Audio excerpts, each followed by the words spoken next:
Carl knew an intervention when he saw one. "What's this?" His daughter, Layla, was apparently the spokesperson for the group. "We wanted to talk to you about Mom." Carl looked at his wife, but her expression was flat. He hoped against hope that this wasn't about what he thought it was about. He looked back at his daughter. "What about Mom?" "Mom told us about Simon." "She did she?" Carl asked, the incredulity evident in his voice.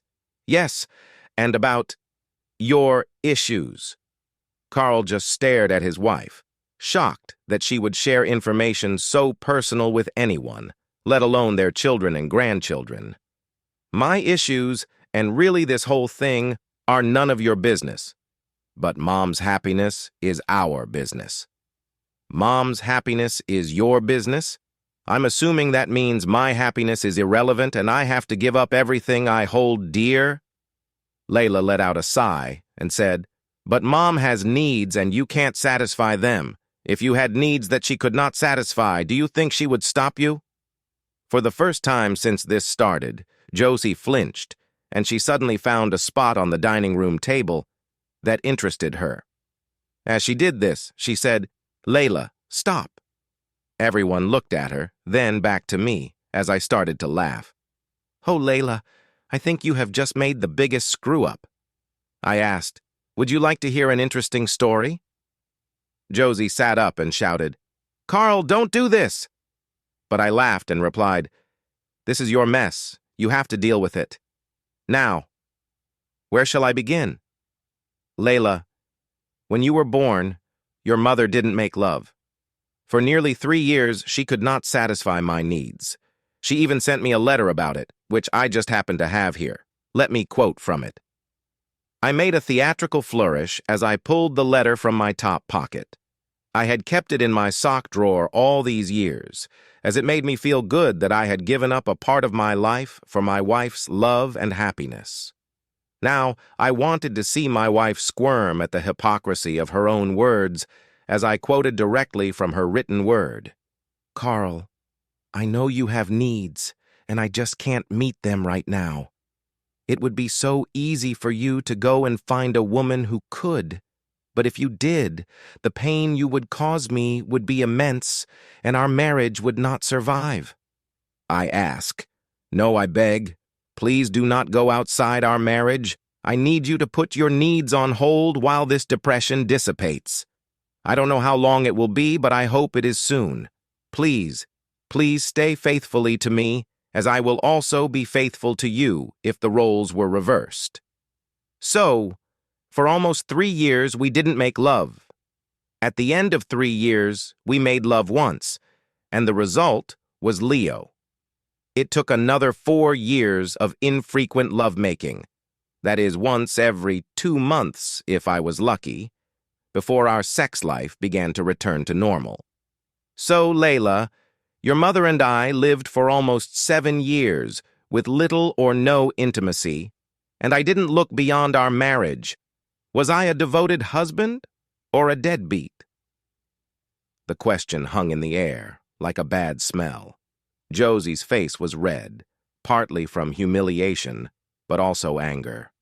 I knew quoting her own words back at her would not please her, because she always felt I had to give her more than she gave me. Layla was off balance, but she rallied. "Dad, that was a long time ago and you might never recover, so Mom might never experience this again." My laugh filled the room. I looked at Eric and said, "I understand Layla is going through a similar dry spell. If I were you, I'd go out and make love to anything that moves, because in 20 years she's going to put horns on you too." Layla flushed red and said, "Who told you that?" I simply said, "Your mother told me a few weeks ago when she said you were having the same issue she had. I'm assuming you will have no issue with Eric getting his needs seen to." As Layla stammered and fumed, I looked at Rebecca and said, "How's your sex life? Should Leo be out getting the groundwork done to play the field when you have a dry spell?" I was looking at a lot of angry faces, and I smiled, saying, "It appears you are all happy to be the ones getting taken care of, but are very unhappy about being the one in my position. Layla walked up to me and said, "This is totally different. Mom needs this and you can't do it. Suck it up." I looked at them all and said, "Goodbye." I turned on my heels and headed for the door. Julie and Allison shouted after me. "What about the fireworks?" I replied. "There have been enough fireworks in here for me today. You go and enjoy them. I suspect my presence will ruin everyone's enjoyment." I walked to and got into the car. As I reversed out of the driveway, Josie was standing in the doorway, but she made no effort to stop me. I drove around for a while, not knowing what to do. After all, today was the 4th of July and everything was closed. My phone rang once with Rebecca's number. She left a voicemail which said she was sorry for the ambush and that she and Leo agreed it was wrong, but Layla basically badgered them into agreeing with her. After about 30 minutes, I found myself near the office, so I drove in, parked, and went inside. If nothing else, I would get a real cup of coffee. Josie had me on decaf and I hated it. As I sat at my desk, I decided to write out a list of my options. Without thinking, the first word on the list was divorce. I don't know why. It was just there, in front of me. I sat back and savored the coffee and thought about the word, and I realized I had no choice if I was going to be true to myself. I had given up my needs for her, but when the roles were reversed, she refused. No matter how secretive she was, everyone would know, and I just could not live that life. No, divorce it was. So what next? The words, "somewhere to live" and "divorce attorney" appeared on the page, as if by magic. I opened the computer and Googled divorce attorney.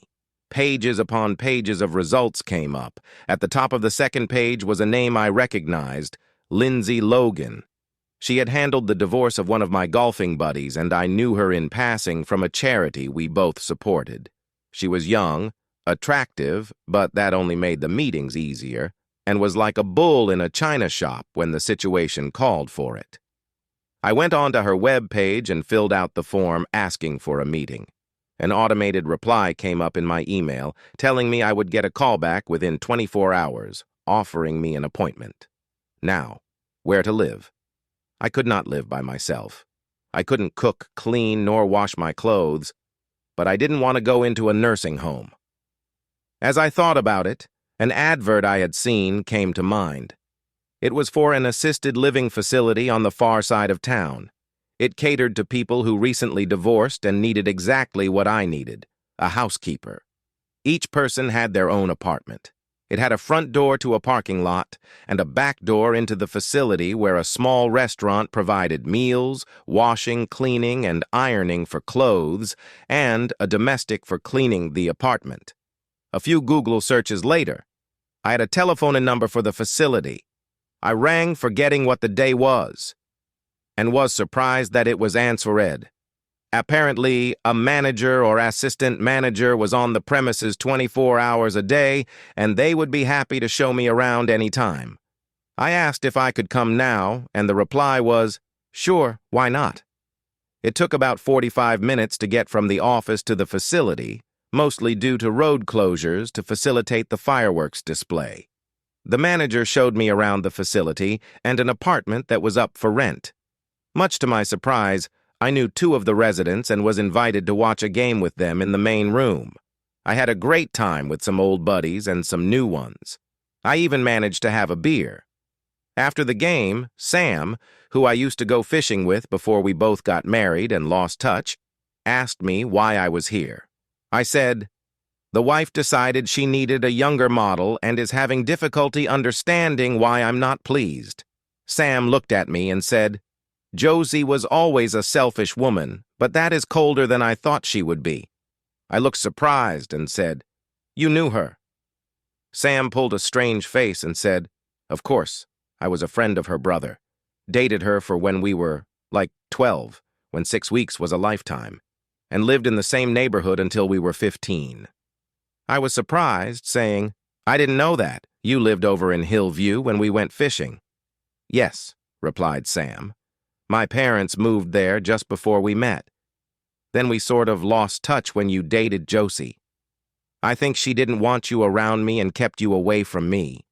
If you remember, there were always weekends away for you two when the boys were going out and things like that. You lost touch with all the boys. How many of your friends now? Were your friends before you met Josie, and how many were Josie's friends when you met? It was an interesting question, and one I knew the answer to straight away. None. It was a shock, and it wasn't. I had always done things to make her happy, and if there was conflict between her happiness and mine, she always won. This Simon thing was just the ultimate extension of that selfishness. I went to the manager's office and said I would take the apartment. We did the paperwork, and I took a card out to pay the deposit. The manager looked at it and said, "I think you should open a new account before paying me. You don't want the future ex-wife knowing where you are." I hadn't even started to think about banking, phones, etc. He suggested I go to a new bank and open an account tomorrow. He looked at my phone and said, "Update that brick as well. You will need a smartphone for your banking and social apps." My face was a picture when he laughed, saying, "Don't worry. 1 week in here and you will think of your smartphone as an old friend." I drove home to an empty house. The fireworks were finished, so I knew they would do the stalls and be home around 10:30 p.m. That gave me 45 minutes. I went to the office and pulled together all the financial information the attorney asked for in the automated email. I kept everything filed, so it was easy to copy everything. I put it all in the car and sat down as the others burst through the door. Everyone stopped and looked at me as if I had just burst the party balloons. Layla turned and said, "Everyone go home. Mom and I are going to finish this with Dad." The others couldn't wait to get out of the house, leaving Josie and Layla standing in the doorway looking at me while I sat on my recliner staring at them. Josie started on me with, "Why did you bring up everyone's personal problems? Those were private, and that letter was written from my heart. I am devastated. You would use it against me." Layla followed up with, "You ruined what should have been a perfect day with your crap, then stormed off like a petulant child." I didn't move, nor speak, just stared at them. Josie eventually shouted, "Well, say something. We need an apology. Then I expect you to phone Simon to say the body bag line was over the top." I started at Josie, then announced, "Your affair is over. If he is ever in this house again, we will be divorced. Now get that excuse of a daughter out of this house before I say something she will regret." Layla looked at me with disgust in her eyes and said, "There will be no divorce. Now work out a way to deal with your bruised ego, and if I hear you lay a finger on Simon, you will never see your grandchildren again." I stood up and strode over to Layla in a way that was intended to intimidate her. It was clear that the look on my face scared her as my anger boiled over and she took a couple of steps back. Josie stepped between us and said, "Layla, leave now and I will deal with your father." As Layla left the house, at speed, Josie said, "How dare you threaten your daughter like that?" I turned up the stairs and said, "I am moving to the spare room. Being in the same room with you makes me sick. Sleeping in the same bed is out of the question." I moved some of my stuff into the spare room and closed the door. Josie used the spare key to unlock it, but I stood at the door and said, "I will push you out of this room if you do not leave. I have no interest in being with you." She had a look of surprise and shock on her face, but stepped back from the door, which I promptly closed in her face. I slept reasonably well, all things considered, and I got up the next morning and left before Josie got up. My first stop was the office to ask for a few days off. I explained to my boss what had happened, and he said to take the week off without dipping into my holiday entitlement. At 9 the next morning, the attorney's office called and gave me an appointment time of 3:30 that afternoon. I accepted the time, then went to the bank to open a new account. The bank officer showed me how the banking app worked, and I found it to be very easy. Everything was set up to transfer half the funds into my new account. I then went to the mall and purchased a new cell phone and contract. I went back to the bank and they set up the mobile banking app. After that, I went to the assisted living facility and used the banking app to pay a deposit. From there, I went to a furniture shop and ordered a new bed, furniture, TV, etc., for my new apartment and asked for them to be delivered to the apartment by Wednesday. I also purchased 2 large suitcases from the shop next door. At 3:30, I was sitting outside my soon-to-be attorney's office. The receptionist told me to go through, and as I walked into her office, I got a shock. I always remembered Lindsay as attractive, but she was a vision sitting in front of me. She looked up and smiled. I said, "You have changed since we last spoke." The smile burst into a laugh. I was, what, age 15?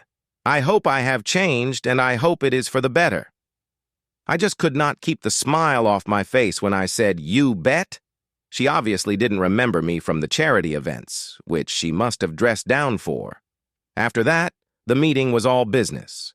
I told her what had happened and gave her all the financial information.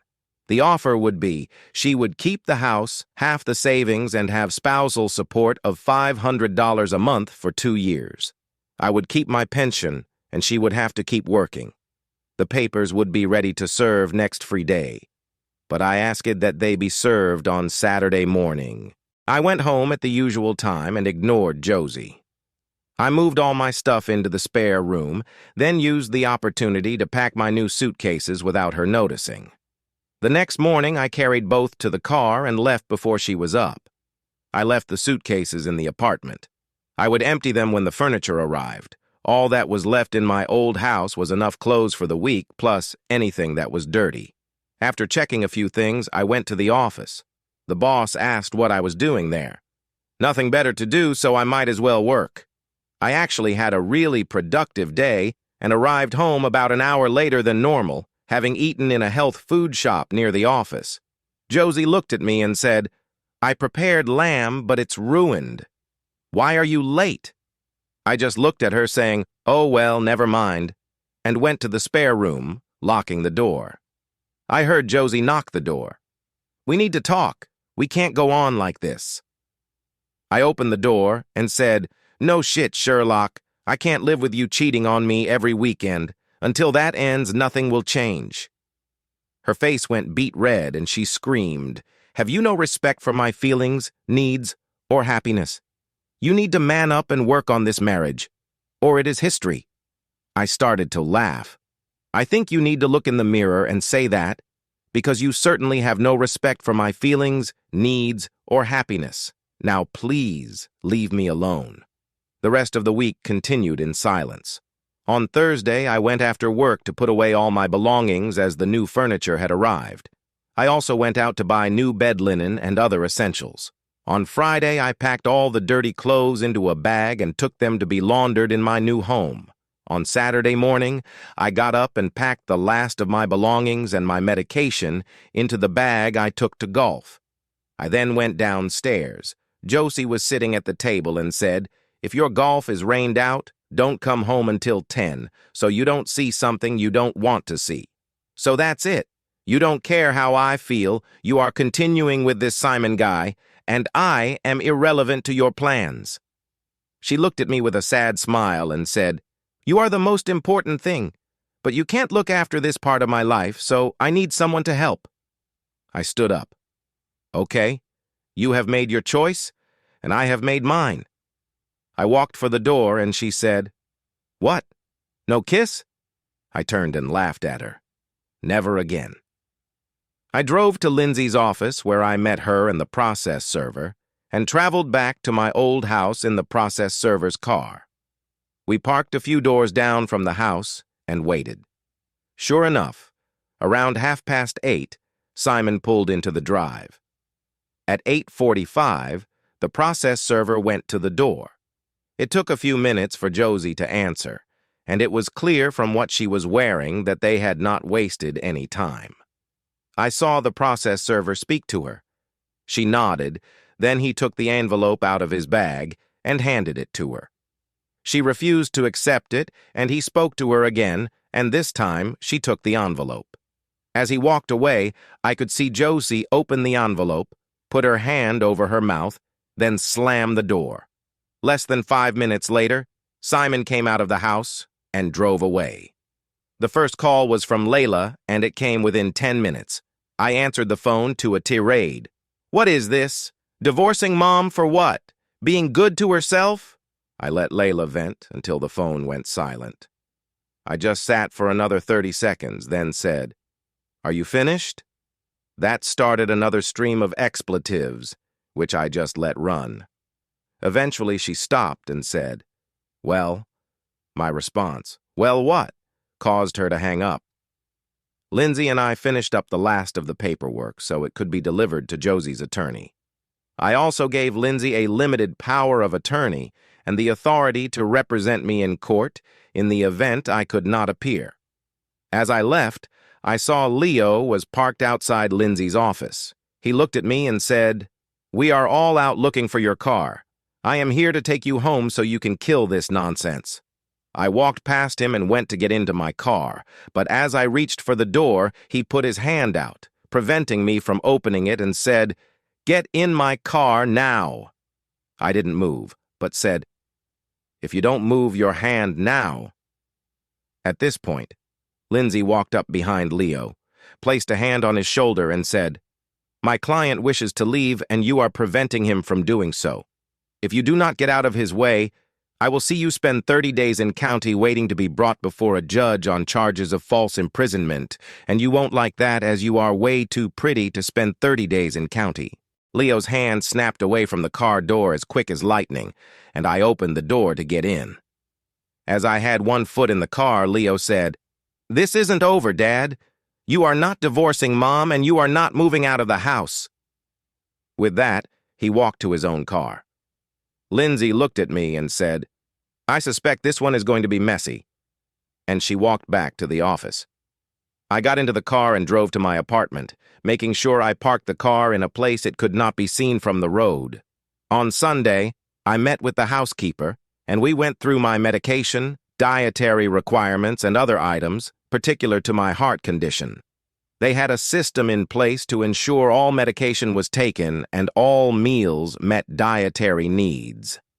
Things blew up Monday afternoon. Lindsay called me to say Josie had appointed an attorney, and their first action was to issue a protection order, saying I was unable to look after myself on my own and asking the court to place me in Josie and Kirsten's care due to the need to manage my heart condition. A preliminary hearing was set for 10 the next morning. Lindsay asked for the details of my doctor and the details of the facility manager so she could put together a defense. At 10 the next morning, the court hearing was called to order, and Josie's attorney stood up saying, "I was unable to look after myself. That Josie managed my entire medical condition and I should be placed in her care." Josie was called to the stand and gave a very one-sided view of my inability to do anything for myself. Things went sideways when Lindsay asked her what she would do with the divorce petition if the order was granted, to which Josie replied, "Cancel it, of course." Lindsay then turned to the judge and said, "Your Honor, this is an attempt to stop a divorce. It has nothing to do with the welfare of my client," and sat down. Lindsay then called the manager of the facility, who explained that it was assisted living, and they had a system in place to ensure medication and dietary requirements were met. She then called my doctor to the stand, who had gone to the facility to review the process, and he said it was as good as any he had seen and had no issues.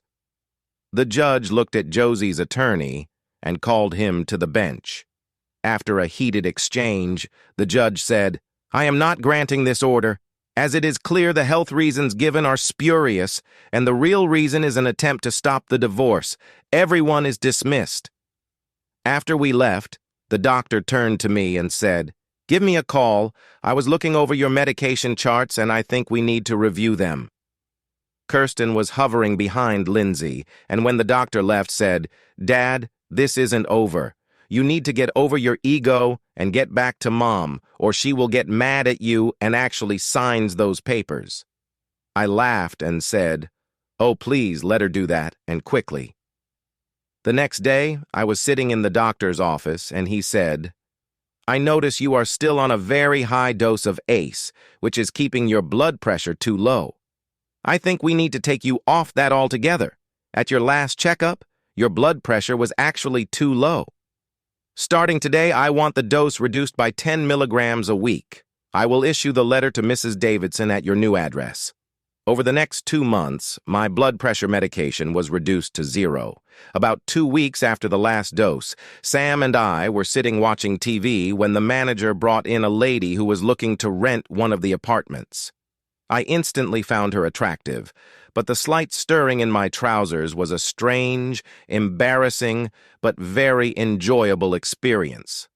One that I had not felt in a very long time. The first hearing on the divorce petition eventually came along after Josie put up every roadblock she could. Lindsay presented the petition as a simple, irreconcilable differences, divorce, and asked that it be granted without delay. Josie's attorney stood and said the divorce was being caused by a misunderstanding on my part and asked for 12 counseling sessions, which was the maximum in our state, to enable us to work through the issues and to find a way to move forward. The judge looked at Lindsay and said, Your client has been married a long time.